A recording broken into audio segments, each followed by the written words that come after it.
এই ভিডিওটি মনোযোগ সহকারে শুনুন, তারপর আপনাদের মতামত কমেন্টে জানাবেন। আবু বকর বলে, নবী, ওই হাসরের ময়দানে সবাই থাকবে উলঙ্গ, আপন আপন বলতে কেউ থাকবে না। মা একটা নেকের টানে সন্তানের কাছে বলবে, বাবা আমার একটা নেক দিলে আমার জান্নাত রেডি, বাকি সব নেক আমার কমপ্লিট হয়ে গেছে।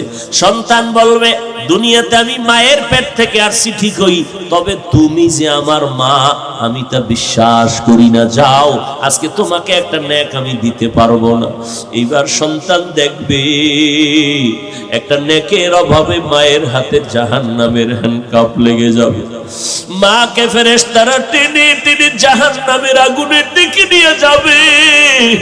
ওই মা চোখের পানি ছেড়ে কাঁদবে, রে সন্তান, একটা নেক যদি দিতি আমি জান্নাতে যাইতাম।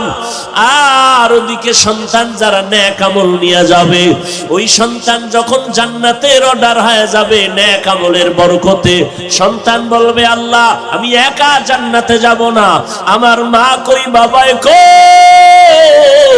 যেই মা বাবা না খাইয়া কষ্ট করে আমারে কোরআন পড়াইছেন, ওই মা বাবারে না নিয়ে জান্নাতে যাব না।